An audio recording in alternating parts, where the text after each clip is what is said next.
سلے ہوئے کپڑے پہنے جو کہ نئے ہوں، اس کو عمل کی جگہ ہی اتار کے رکھ دے اور روز جائے اور روز وہی کپڑے پہنے۔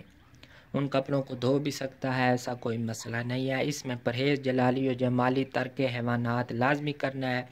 صرف جو کی روٹی اور منقے کے پانی کے ساتھ یا کشمش کے پانی کے ساتھ استعمال کرے۔ اگر منقع استعمال کرنا ہے تو اس میں سے بیج نکال دے۔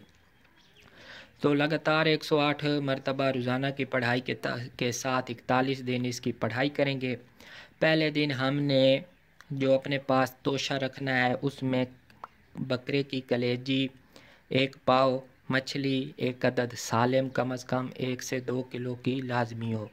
اس کے علاوہ بڑا گوشت 1 پاؤ۔ اس کو ہم نے ایک مٹی کے کٹورے میں رکھ کے کسی نہر میں، دریا میں، سمندر میں کالے کلوے کی نیاز کی صورت میں، توشے کی صورت میں اس کو نظر کر دینی ہے۔ کسی قسم کے کوئی بھی الفاظ منہ میں نہیں لے آنے، صرف دل میں یہی نیت ہو کہ یہ میں کالے کلوے کو اپنی طرف سے نظر پیش کر رہا ہوں۔ یہ پہلے دن ہم کریں گے اور اسی طرح آخری دن بھی ہم کریں گے۔ اس میں کلوہ حاضر بھی ہوتا ہے، اگر عامل اس سے حاضر ہونے کی نیت دل میں رکھے گا۔ اگر نہیں رکھے گا تو وہ مخفی طور پر ہی عامل کی مدد کرے گا۔ اس میں طرح طرح کے نظارات بھی ہوں گے، کسی قسم کے ڈرنے کی ضرورت نہیں ہے، کیونکہ ایسے ہوتا رہتا ہے، شعبدہ بازی ہوتی ہے، کوئی بھی چیز حصار کے اندر نہیں آ سکتی، جو بھی ہوگا باہر ہوگا۔ اس میں یہ وثوق سے نہیں کہا جا سکتا کہ باہر کون سے نظارے ہوں گے۔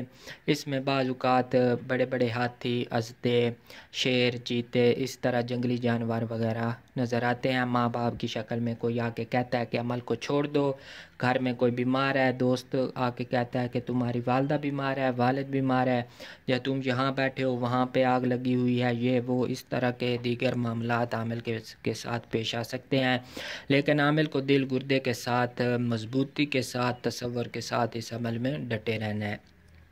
تو 41 دن کے بعد روزانہ ہم اس کی صرف 21 مرتبہ روزانہ کی پڑھائی رکھیں گے تاکہ عمل قابو میں رہے۔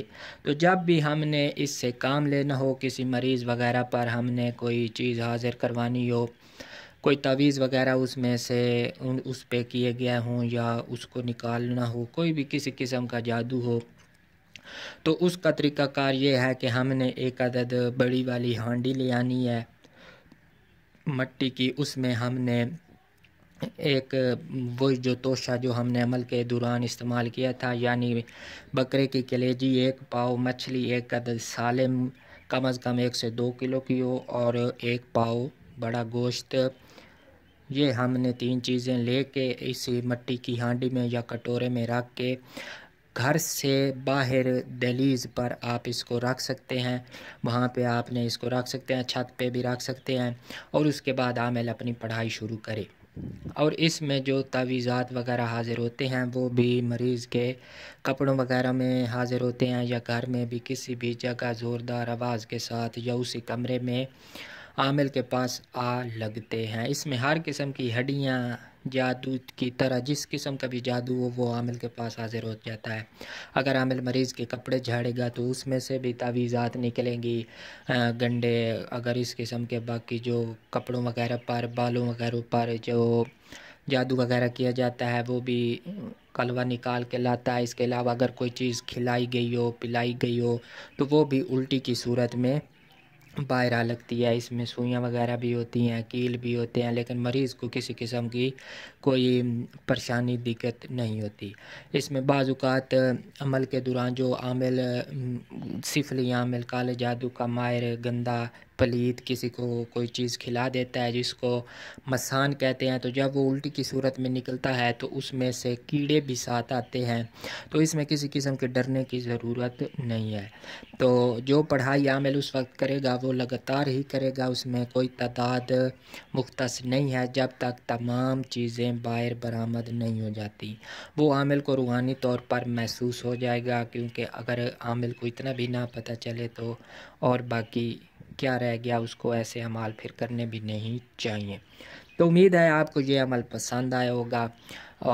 اور ایک بات رہ گئی کہ جو توشہ ہم نے چھت پہ یا گھر کی دہلیز کے پائے رکھا تھا، جب ہمارا عمل پورا ہو جائے تو وہ اسی طرح نہر میں یا سمندر میں یا کسی بہتے پانی میں کلوے کی نظر کر کے دے آئیں۔ تو یہ عمل ہمارا مکمل ہوا۔ امید ہے آپ کو یہ عمل پسند آیا ہوگا۔ اگر ایسا ہے تو آپ سے گزارش ہے کہ ہمارے چینل کو سبسکرائب کر دیں اور ساتھ بنے ہوئے بیل آئیکن کو بھی پریس کر دیں تاکہ ہماری آنے والی ہر ویڈیو آپ کو مل سکے۔